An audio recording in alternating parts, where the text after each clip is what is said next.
Las elecciones del próximo domingo 24 de mayo probablemente sean de las más abiertas que se han dado en mucho tiempo al Parlamento de Canarias y, por extensión, a la presidencia del gobierno autonómico, por la irrupción de nuevos partidos políticos y por la consolidación de proyectos como es el caso de Nova Canarias. Hoy tenemos con nosotros en la entrevista de Biosfera Televisión a Román Rodríguez, que es el presidente de esta fuerza política nacionalista y también aspirante a presidir la comunidad autónoma a partir del próximo domingo. Don Román, muy buenas. Muy buenas. Este escenario político abierto que se configura previsiblemente en el archipiélago a partir del 24 de mayo es novedoso y yo no sé si hay manual de instrucciones para saber manejarse. Bueno, yo creo que estamos ante un momento especial. Nunca vivimos una crisis tan severa como la que está sufriendo la ciudadanía.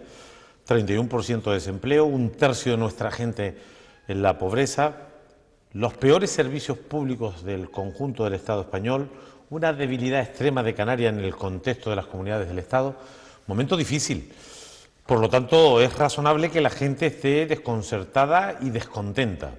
Lo que apuntan los análisis es que los partidos que han gestionado la crisis van a retroceder, irrumpen en el panorama político español y canario nuevas formaciones poco definidas, poco precisas, con liderazgos a nivel estatal claros, pero muy débiles en los territorios, casi importando ideas y propuestas, y estamos nosotros. Digamos que aquí hay tres vías, ¿no?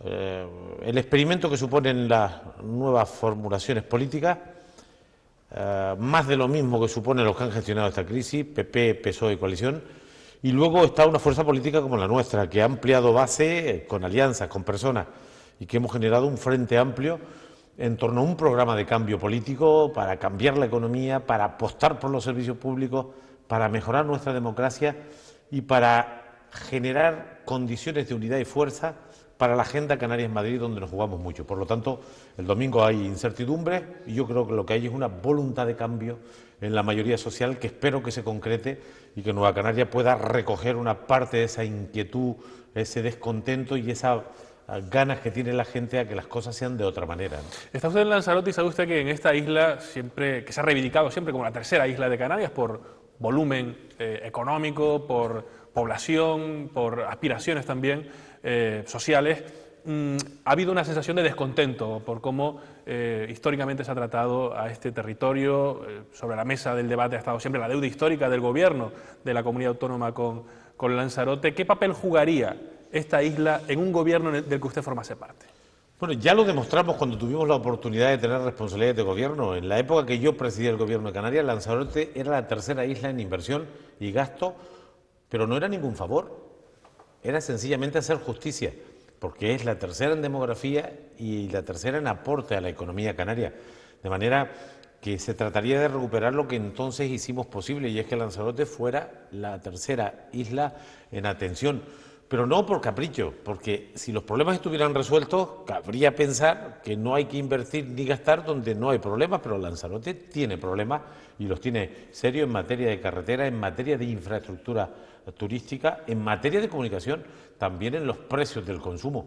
De manera que lo que tocaría es tener un trato justo con Lanzarote. ¿Quién puede garantizar eso? No Román Rodríguez, que también, sino quien representa esta isla en el Parlamento. Y por eso esta propuesta política, además de tener candidaturas a cada municipio con la formulación que ustedes conocen, tenemos una candidatura a la capital de la isla, Recife, con Alejandro Díaz a la cabeza, al cabildo de la isla, muy importante esta institución, Juan Manuel Sosa, y especialmente le doy relevancia a la candidatura de Gladys Acuña, porque podíamos tener una parlamentaria que de verdad defienda esta isla, que vaya allí a pelear por sus ciudadanos, y desde luego va a tener el apoyo de Román Rodríguez y por supuesto de Nueva Canarias, porque no se puede construir este archipiélago sino desde abajo arriba, tratando con justicia a cada uno de sus territorios, y Lanzarote no ha estado bien tratado. Hablemos un poquito de las propuestas que plantea Nova Canarias para esta cita con las urnas. Es verdad que hemos tenido muchos días para hablar de lo que proponen las diferentes fuerzas políticas, pero a pesar del ruido mediático, me gustaría preguntarle por ejemplo, algo que usted ha señalado, el empleo o la falta de empleo, el desempleo que azota a muchas familias de las islas. ¿Qué modelo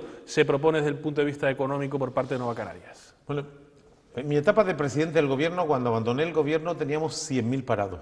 Y yo me fui frustrado. Me parecía que no habíamos conseguido el logro de mejorar sensiblemente ese gran parámetro del bienestar, que son las tasas de actividad a las tasas de empleo.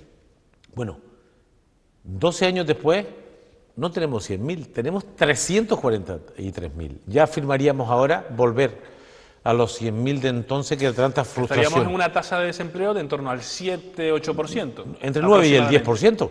Y nos parecía una barbaridad. Yo recuerdo convocar varios consejos de gobierno solo para deliberar sobre esto. ¿Qué podemos hacer con 100.000 personas en desempleo, donde hay 40, 50.000 que tienen poca formación y edad avanzada? Y ese era nuestro gran problema. Bueno, 12 años después se supone que una sociedad debió avanzar, debió progresar, y hemos retrocedido. Tenemos más del triple del desempleo que teníamos en mi época, ¿no? De manera que esta es la clave de lo que debemos tratar desde las instituciones. ¿Cómo se debe hacer esto? Primero, cambiando la política económica que nos ha llevado hasta aquí. Hay dos condiciones como mínimo. Primero, crédito. El sistema económico, el sistema de mercado funciona en base al crédito. Si las familias no tienen recursos, no consumen. Si las empresas no tienen crédito, no innovan, no invierten. De manera que el crédito tiene que llegar a las empresas a un precio justo, de manera rápida, yo diría con garantías razonables. Y esto no está ocurriendo. Hemos perdido en 6 años 20.000 millones de crédito vivo en la economía canaria. Por lo tanto, crédito para las empresas, crédito para la familia, y si no lo hace la banca privada, lo debe promover el sector público. Nosotros tenemos autonomía política suficiente para instrumentar a través de un ente público, captar crédito en el Banco Central Europeo o en el Instituto de Crédito Oficial y colocarlo en el mercado local a un precio justo. ¿Un Banco Central Canario? No, un instituto de crédito, como lo tiene Cataluña, como lo tiene Andalucía, como lo tienen todos los Länder alemanes o como lo tiene el Gobierno de España con el Instituto de Crédito Oficial. Esto lo llevamos en el programa. Es decir, si no hay crédito para la familia, si no hay crédito para las empresas, no habrá recuperación de la demanda.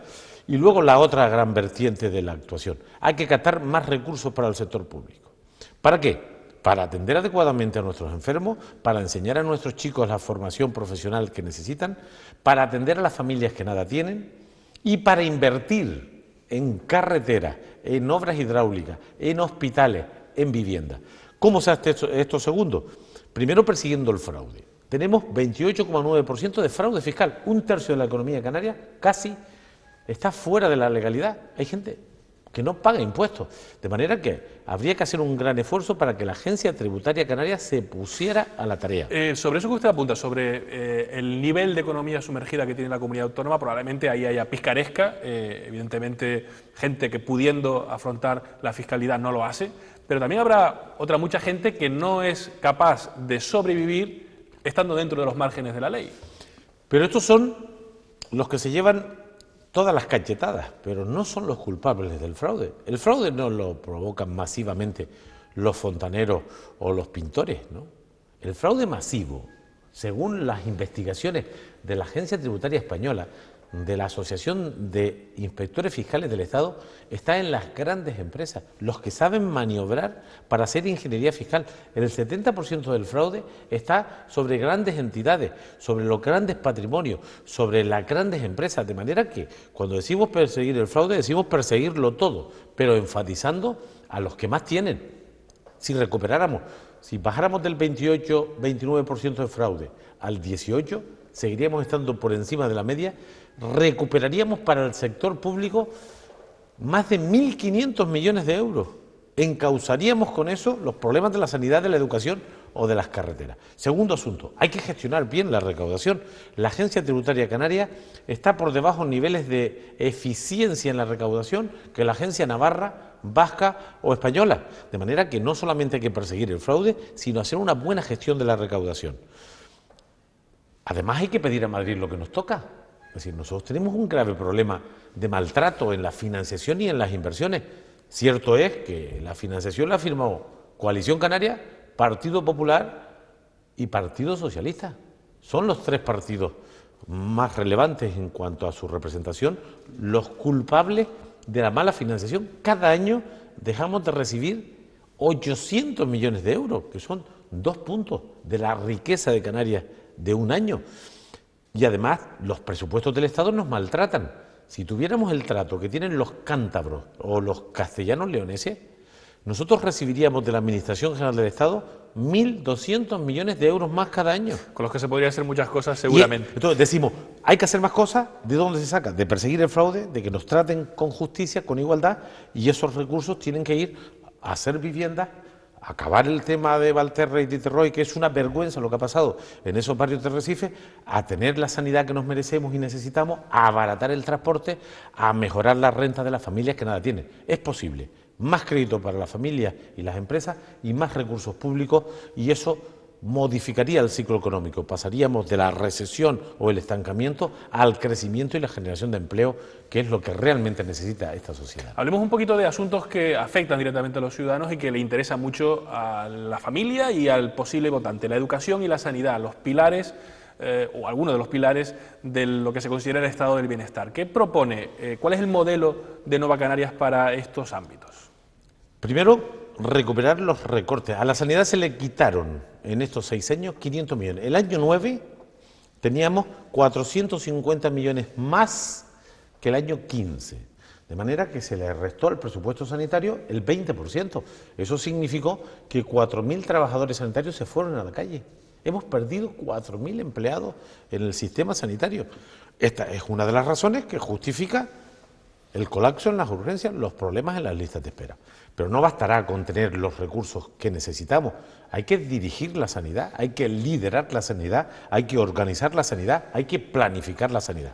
De manera que en Canarias necesitamos plan de salud, organización y gestión y más recursos. Sistema educativo, lo propio. Tenemos un sistema educativo con un alto fracaso escolar. Hemos fracasado en una de las grandes tareas del sistema educativo, que no es solo del sistema educativo, también del sistema productivo, que es el bilingüismo. No es razonable que una sociedad que vive esencialmente del turismo no haya logrado que al menos las nuevas generaciones sean bilingües, manejemos al menos 2 idiomas. Habrá que hacer un esfuerzo y eso significa también un esfuerzo económico. Estamos en un 3,5% de nuestra riqueza destinada al sistema educativo. Los países más desarrollados dedican el 7, el 8%. Al menos debemos llegar al 5% de nuestra riqueza vinculado al gasto educativo. Y luego los servicios sociales, que siempre son importantes, pero con tasas de desempleo del 31%, con bajos salarios y mala sanidad y mala educación, hay un sector de la gente que solo tiene una salida: las ayudas, las políticas sociales, y esas son las más débiles del Estado. Hay 50.000 familias en Canarias que no ingresan nada y sin embargo tienen que comer, tienen que pagar el agua y la luz y seguramente un alquiler o una hipoteca. A esas familias les podemos garantizar una renta mínima durante este periodo de crisis, y eso también es posible. Lo tienen otras comunidades de España, lo tienen otros países del mundo y lo hemos reivindicado desde Nueva Canarias desde hace muchos años, desde el inicio de la crisis. Por lo tanto, es posible disponer de mejores servicios públicos, sin duda. Son fundamentales, son decisivos siempre, pero en tiempos de crisis, yo digo siempre que los problemas de una sociedad, la riqueza se reparte por 2 vías, con empleo y con servicios públicos. Y en las 2 cosas estamos fallando. Eso hace que, a pesar de que generemos una riqueza de 42.000 millones de euros, se reparta muy mal. Unos pocos tienen mucho y muchos tienen poco.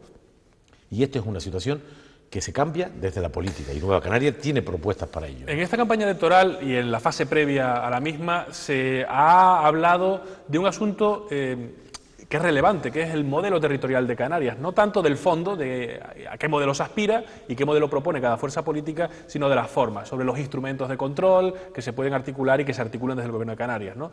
Estamos en una isla, Lanzarote, que ha vivido un desarrollo urbanístico importante en la última década, pero que al mismo tiempo tiene un récord de visitantes el último año de 2.400.000 turistas y un récord de paro superior al 30%, una sobreoferta alojativa, una sobreoferta inmobiliaria.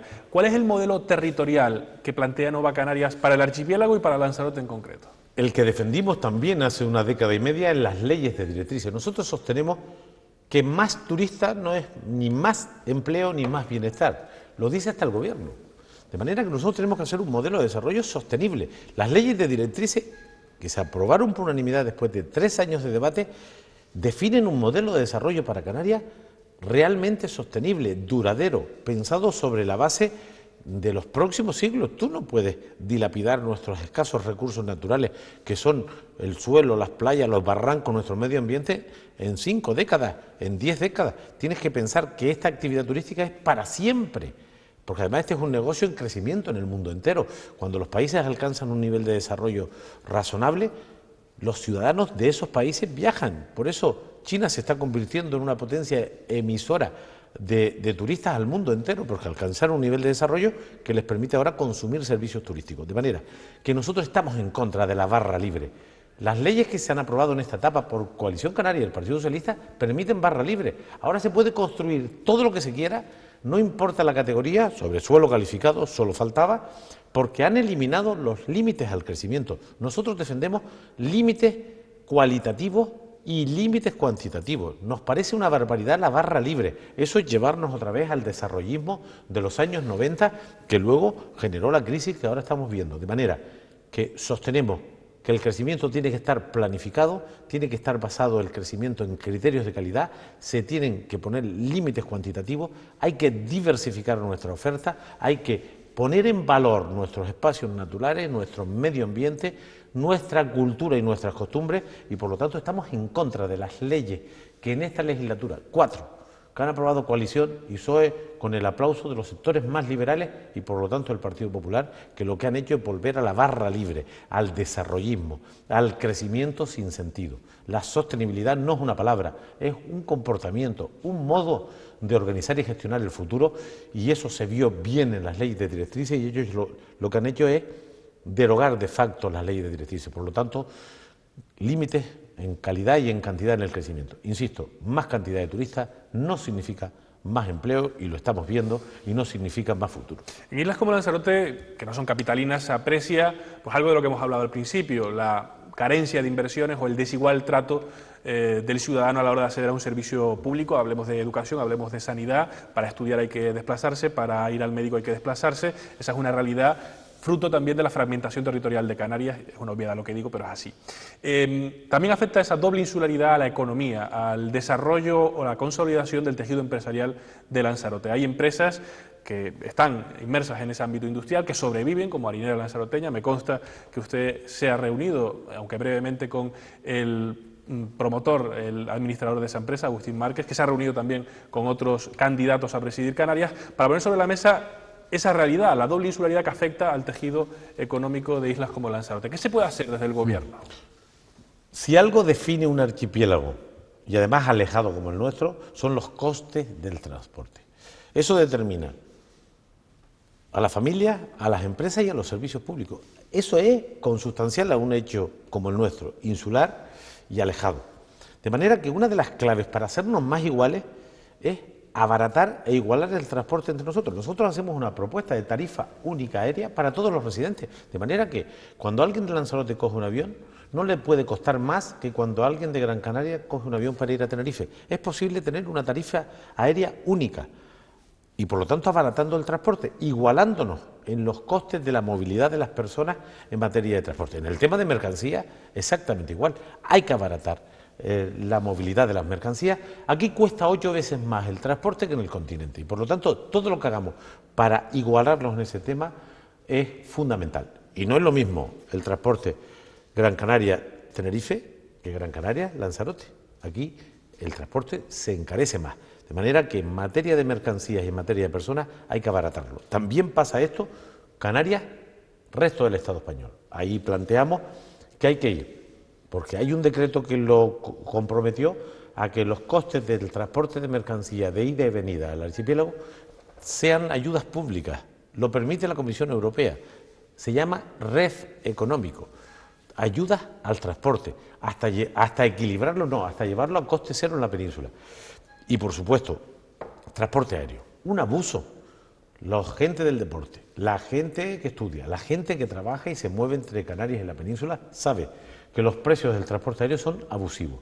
Ahí estamos reclamando precios de referencia, precios máximos. El Ministerio de Fomento tiene competencia, no hay nada que lo impide para poner un límite a los precios del transporte aéreo. Dependiendo de la actividad que se desarrolle, sí, pero del objeto del viaje. No, un residente canario cuando va a Madrid no puede pagar por un billete, como está ocurriendo ahora con el aporte de residente, 550 euros, no puede ser. Es perfectamente posible poner un techo. Los precios de Vinter en Canarias tienen un precio de referencia. Vinter no puede poner el precio que quiera. Es verdad que es más caro entre Lanzarote y Gran Canaria que Gran Canaria y Tenerife, y nosotros proponemos que el coste del transporte de todos los residentes, no importa la isla, sea el que hoy cuesta Gran Canaria y Tenerife, y esto es posible poniendo dinero, es perfectamente posible. El Ministerio de Fomento puede poner un límite, un techo, como lo tiene, es decir, Vinter no puede poner entre Gran Canaria y Tenerife más de 63 euros por trayecto, porque tiene un precio fijado por el Ministerio, y entre Lanzarote y Gran Canaria no puede pasar, si no recuerdo mal, de 93 euros. Nuestra idea es que todo se ponga a 63, pero cabría perfectamente que el Ministerio de Fomento dijera el transporte aéreo Canarias Península 250 euros. Eso es perfectamente legal, se hacen los estudios y se mide la situación. De manera que lo que estamos pidiendo, por lo tanto, es abaratar el transporte de personas y mercancías, porque eso nos hace iguales a los canarios entre sí y a los canarios con el resto de los ciudadanos y empresas del continente. Por lo tanto, los planteamientos que está haciendo empresas como Harinera en Lanzarote tienen un sentido aplastante. Hay que abaratar el transporte. No es lo mismo mover mercancías y personas entre Gran Canaria y Tenerife que entre estas dos islas más pobladas y el resto de las islas, y por lo tanto hay que seguir compensando los costes del transporte para que poco a poco seamos más iguales entre nosotros y luego entre los canarios y el resto de los habitantes del Estado español. Volvamos al inicio de la conversación, volvamos a ese escenario que se puede abrir tras el veredicto de las urnas el domingo por la noche, el próximo domingo 24 de mayo. Es posible, es un escenario posible, que sean necesarias más de 2 fuerzas políticas para dar estabilidad a un gobierno de la comunidad autónoma. Y ahí estamos ante una posibilidad de que usted y su proyecto político Nueva Canarias se tenga que sentar con quienes hasta hace unos años eran sus compañeros, los miembros de Coalición Canaria. ¿Hay la posibilidad de que se superen viejas rencillas, de que lo que se desunió en aquel momento, aunque sea puntualmente para gobernar la comunidad autónoma, se pueda volver a unir? Nosotros vamos a hacer un esfuerzo de aquí al 24 de mayo para tener la mayor representación posible, la mayor fuerza posible en torno a un programa. Nosotros nunca anteponemos ni las filias ni las fobias a los intereses generales. Sería una torpeza y una irresponsabilidad. La fuerza que nos den los ciudadanos el 24 de mayo, que espero que sea mucha, y que tengamos parlamentarios de esta isla por Nueva Canarias en ese Parlamento que se constituirá a partir del 24, con esa fuerza y con nuestro programa nos sentaremos con todo el mundo. O sea, no vetan a nadie de entrada. Bueno, entonces, quien más se aleja de nuestras tesis sería el Partido Popular, pero no porque tengamos problemas personales con el Partido Popular, sino porque piensan y actúan de manera totalmente distinta a lo que creemos. Nosotros no da la impresión, no, estamos convencidos que si PP y Coalición suman, ese pacto está cerrado. Yo tengo mucha información, me muevo en todas las islas y me relaciono con todas las organizaciones, y el pacto de los 2 partidos conservadores estaría cerrado. Creo que no van a sumar, o sumarán por los pelos, y por lo tanto será un gobierno inestable. Nosotros daremos estabilidad a un gobierno que haga las cosas distintas, que cambie la política económica, que apueste por la sanidad, por la educación y que ayude a la gente que peor lo pasa. Estaremos apoyando un gobierno que mejore nuestro sistema de convivencia, mejorando nuestra reforma o nuestro sistema electoral. Y sobre todo, apoyaremos un gobierno que defienda bien los intereses de Canarias en el contexto español, porque ahora no pintamos nada. Coalición Canaria, el Partido Socialista y el Partido Popular se han olvidado de esta tierra, estamos a la cola en todo, y por lo tanto pondremos sobre la mesa nuestra influencia, la que nos den los ciudadanos, con nuestro programa, y no nos vamos a guiar ni por filias, ni por fobias, ni por subjetividades. Solo el interés general, lo que nosotros creemos que hay que hacer en esta tierra, determinará las alianzas. Espero que nuestra influencia sea determinante para que la política cambie. Estamos ya terminando, señor Rodríguez. Le pido brevedad, concisión. ¿Por qué, según su criterio, los ciudadanos de Lanzarote tienen que apoyar a Nueva Canarias tanto al Parlamento como a las instituciones de la isla, bien a Nueva Canarias, bien a esas fuerzas políticas con las que ustedes en el ámbito local han llegado a acuerdos? Estamos en un momento crítico. Nunca vivimos tanta situación crítica como la de ahora. En los 40 años de democracia nunca estuvimos con estas tasas de paro, de pobreza, de exclusión, de desesperanza, de debilidad de Canarias. Por lo tanto, el momento obliga a poner Canarias en manos expertas, en manos rigurosas, en manos decentes. Y nosotros sostenemos que nuestro proyecto agrupa hombres y mujeres, gente joven y experimentada, que pueden dar la estabilidad y digamos, la dirección política que Canarias necesita. Aquí hay tres grandes opciones. De aquí en adelante, más de lo mismo, los que nos han llevado hasta aquí, PP, PSOE y coalición, que se igualan en la política económica, la de la austeridad y de los recortes. Están los experimentos de las nuevas formaciones, delegaciones de propuestas políticas de orden estatal, que aquí se han configurado con gente que no conocemos y con programas que no han hecho en Canarias. Y está la tercera vía, que es la que representa el Frente Amplio que articula Nueva Canarias, con propuestas hechas en nuestros municipios, en nuestras islas, construidas de abajo arriba, elaboradas aquí por gente de aquí y con personas y equipos, insisto, experimentados, rigurosos y decentes. Canarias necesita estar en buenas manos y creemos que nuestra propuesta, nuestra candidatura, nuestros hombres y mujeres en el ámbito local, insular y canario son la respuesta que Canarias necesita en este momento especialmente crítico y por lo tanto nos ofertamos, nos proponemos para dirigir el futuro de este momento tan difícil y queremos tener el análisis y las propuestas para sacar a Canarias de este atolladero en que nos han metido PP, PSOE y coalición. Bueno, pues veremos la respuesta del ciudadano a la oferta de Nueva Canarias en muy poquitas fechas. Román Rodríguez, candidato a la presidencia del Gobierno por Nueva Canarias, muchas gracias por estar con nosotros. Gracias a ustedes. A ustedes también muchas gracias por estar ahí. Nos volvemos a ver mañana en la entrevista de Biosfera Televisión. Hasta entonces.